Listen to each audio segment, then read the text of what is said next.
നമസ്കാരം കൂട്ടുകാരെ. നമുക്ക് ഇന്ന് പഠിക്കാനുള്ളത് എന്താണ്, ഇംഗ്ലീഷാണ്. ഓക്കെ, ഇംഗ്ലീഷിൽ എങ്ങനെയാണ് ക്വസ്റ്റ്യൻസ് വരുന്നതെന്ന് മനസ്സിലാക്കാൻ വേണ്ടിയിട്ടുള്ള ഒരു സെക്ഷനാണത്. Okay, 10,000 rupees dash a sum. 10,000 rupees dash a sum. Options ആറ്, ഈസ്, വാസ്, ഹാസ്. ഏത് വരും? നിങ്ങളൊന്ന് ആലോചിച്ച് നോക്കി, ഏതാണ് വരുന്നത്? 10,000 rupees is A large some. അങ്ങനെയല്ലേ വരുള്ളൂ. 10,000 rupees is A large some. അതാണ് കറക്റ്റായ പ്രയോഗം. കാരണം എന്താണെന്ന് വെച്ച് കഴിഞ്ഞാൽ എമൗണ്ട് ഓഫ് മണിയുടെ കൂടെ സിംഗുലർ വെർബാണ് ഉപയോഗിക്കുന്നത്. ഇവിടെ സിംഗുലർ വെർബ് എന്ന് പറയുമ്പോൾ ഇതെല്ലാം സിംഗുലർ വെർബാണ്. പക്ഷെ ആ സ്ഥാനത്ത് ഈസ് അല്ലേ ഉപയോഗിക്കേണ്ടത്. 10,000 rupees was A large some എന്ന് പറയൂ, അതായത് ഹാസ് എ ലാർജ് സം എന്ന് പറയത്തില്ല. ഓക്കെ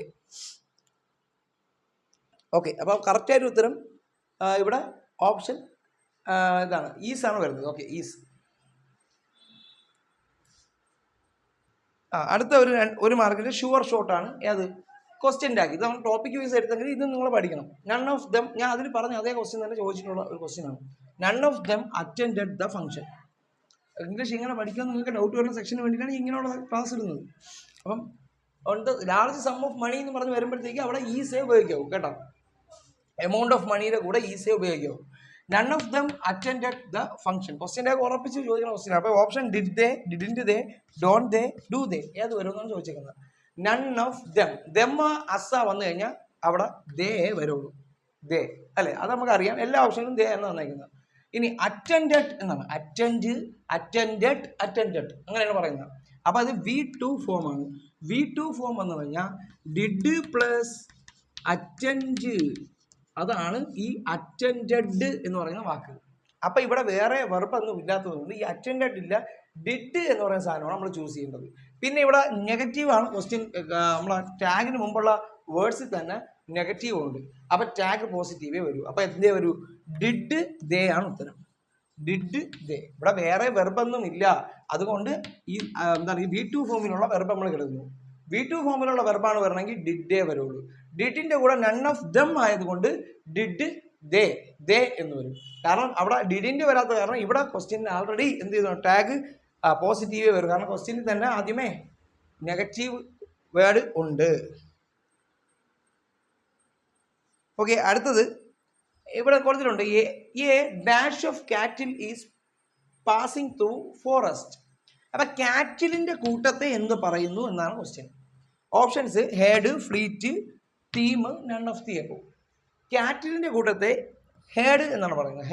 ഹേഡ് ഓഫ് കാറ്റിൽസ് എന്നാണ് പറയുന്നത്. പഠിക്കണം. കൂടാതെ പശുക്കളുടെ കൂട്ടം കൗസ്, മാൻകൂട്ടം ഡിയർ, സീബ്ര കൂട്ടം, എലിഫന്റിന്റെ കൂട്ടം, ഇതെല്ലാം herd of elephants, herd of deers, herd of zebras അങ്ങനെയാണ് പറയുന്നത്. ഹേഡ് ഓഫ് കാറ്റില് അങ്ങനെയാണ് പറയുന്നത്. അതെല്ലാം ഹേഡാണ് വരുന്നത്. അത് പഠിക്കണമെങ്കിൽ കൗ, കാറ്റില്, ഡിയർ, സീബ്ര, എലിഫന്റ് ഇതെല്ലാം സസ്യബുക്കല്ലേ. മിക്ക സസ്യബുക്കും ഹേഡാണ് വരുന്നത്. അങ്ങനെ വെച്ചൊക്കെ ഇത് പഠിച്ചു വയ്ക്കാൻ പറ്റും. ഓക്കെ, ഇനി അടുത്ത ഫ്ലീറ്റ്. വാഹനങ്ങളുമായിട്ട് ബന്ധപ്പെട്ടാണ് ഫ്ലീറ്റ് വരുന്നത്. കാറ്, ഫ്ലീറ്റ് ഓഫ് കാർസ് എന്നാണ് പറയുന്നത്. ഫ്ലീറ്റ് ഓഫ് ഷിപ്സ് എന്നാണ് പറയുന്നത്. ഫ്ലീറ്റ് ഓഫ് എയ്റോപ്ലെയിൻസ് എന്നാണ് പറയുന്നത്. Fleet of aeroplanes. ഓക്കെ, ഇങ്ങനെ പടിപടിയായിട്ട് ഈ സാധനം പഠിക്കാൻ പറ്റില്ല. വൊക്കാബുലറി എന്ന് പറഞ്ഞ് 100-150 എടുത്തിട്ട് പഠിക്കാൻ പറ്റൂല. ഓക്കെ, ഹോഴ്സസിന്റെ ടീം ഓഫ് ഹോഴ്സസ് എന്നാണ് പറയുന്നത്. Team of horses. ഞാൻ ഇങ്ങനെയാണ് ഈ ഇംഗ്ലീഷ് പഠിച്ച് റെഡിയായത്. ഇങ്ങനെ മോഡൽ വെച്ച് പഠിച്ചു. ഓക്കെ, അടുത്തത് the workers built a bridge. ഇതിന് ആക്റ്റീവ് പാസീവ് വോയിസ് ആണ്. വോയിസ് മാറ്റി എഴുതാനാണ് ചോദിച്ചിട്ടുള്ളത്. The workers built a bridge. ഇത് എങ്ങനെ എഴുതുന്ന വെച്ചാൽ ഈ അവസാനത്തെ വേർഡിൽ തുടങ്ങണം. A bridge was built by workers. Simple ആണ് സാധനം. Rama killed Ravana. Ravana is killed by Rama. രാവണനെ കൊന്നു. മാറ്റിയിരുന്നത് രാവണൻ രാമനാൽ കൊല്ലപ്പെട്ടു. അതേപോലെ the workers built a bridge. ജോലിക്കാർ ഒരു പാലം പണിഞ്ഞു. ഒരു പാലം ജോലിക്കാരാൽ പണിയപ്പെട്ടു എന്നാണ്. The bridge was built by the workers, അങ്ങനെയാണ് അത് വരുന്നത്. ഓക്കെ ഓക്കെ, ഇനി അടുത്തത് she speaks English very good. She speaks English very good. ഇതിലൊരു തെറ്റുണ്ട്, ഇതാണ് തെറ്റ്. വെരി ഗുഡ് എന്നല്ല, വെരി വെൽ എന്നാണ് പറയുന്നത്. She speaks English very well. ഈ ക്വസ്റ്റ്യനൊക്കെ ഇതേ കണക്ക് വേണമെങ്കിൽ വരാം. Okay, she speaks French very good എന്നായിരിക്കും ചിലപ്പോൾ നിങ്ങൾ തരുന്നത്. She speaks French very well, അതാണ് കറക്റ്റ് ഉത്തരം. വെരി വെൽ, ഗുഡ് വരില്ല, വെരി ഗുഡ് വരും, പക്ഷേ ഇവിടെ she speaks English very well എന്നേ പറയുള്ളൂ. Okay, the high price surprised him. ഇവിടെ ഹൈ എന്ന് സൂചിപ്പിച്ചിരിക്കുന്നത് എന്താണെന്നാണ് ചോദിച്ചിരിക്കുന്നത്. ഈ പ്രൈസ് എന്ന് പറയുന്നത് ഒരു നാമമാണ്, അതായത് ഒരു നൗണാണ്. ഈ നൗണിനെ വിശേഷിപ്പിക്കാനാണ് അഡ്ജക്റ്റീവ് ഉപയോഗിക്കുന്നത്. അഡ്ജക്റ്റീവ് ഹൈ എന്ന് പറഞ്ഞാൽ നൗണിനെ വിശേഷിപ്പിക്കാൻ.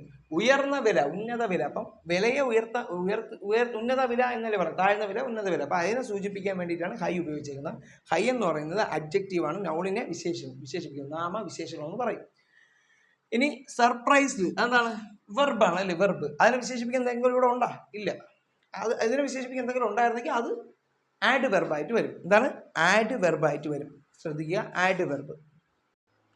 അടുത്ത വരുന്ന മാർക്ക് ക്വസ്റ്റ്യൻസ് ആണ്. എന്താണ്? സ്പെൽ ചെക്കും ഫ്രൈസൽ വെർബും. സ്പെൽ ചെക്ക്, ക്യൂ എന്നതിൻ്റെ സ്പെല്ലിങ് QUE എന്നാണ് കേട്ടോ, ക്യൂ. സെപ്പറേറ്റ് തെറ്റിപ്പോണേണ്, SEPARATE ആണ്.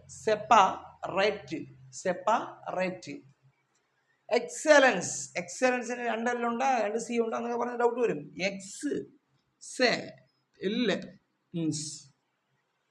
എക്സലൻസിന് 2 L മാത്രമേ ഉള്ളൂ. ടയറിക്ക് 2 R ഉണ്ട്, പിന്നെ HOEA ആണ്. HOEA ശ്രദ്ധിച്ച് പഠിക്കണം, ഇത് സ്പെൽ ചെക്ക് വരാൻ സാധ്യതയുള്ള ക്വസ്റ്റ്യനാണ്. ടോളറേറ്റ് എന്ന ഫ്രൈസൽ വെർബിന്റെ ഏതാണ് വരുന്നത്? Put up with. എപ്പോഴും ചോദിക്കണം, പുട്ടപ്പ് വിത്ത്. ടോളറേറ്റ് ചെയ്തു, പുട്ടപ്പ് വിത്ത് എന്നാണ് അർത്ഥം. പുട്ട് ഔട്ട്, ഡിസ്റ്റിങ്ക്വിഷ് അല്ലെങ്കിൽ അനോയിഡ് എന്നാണ് അർത്ഥം. പുട്ട് ഔട്ട്, ഡിസ്റ്റിങ്ക്വിഷ് അല്ലെങ്കിൽ അനോയിഡ്. ഡിസ്റ്റിങ്ക്വിഷ് അല്ല, എക്സ്റ്റിങ്ക്വിഷ്. പുട്ട് ഡൗൺ, അടിച്ചമർത്താം. പുട്ട് ഡൗൺ ദ സ്ട്രൈക്ക്, അടിച്ചമർത്താൻ പറയും. സപ്രസ് എന്നാണ് മീനിങ്, സപ്രസ്. പുട്ട് ഓഫ് അറിയാല, പുട്ട് ഓഫ് മാറ്റി വയ്ക്കുക. പുട്ട് ഓഫ് ദ മാച്ച്, കളി മാറ്റി വെച്ചു, ക്രിക്കറ്റ് മാറ്റി വെച്ചു എന്നൊക്കെ പറയൂലേ,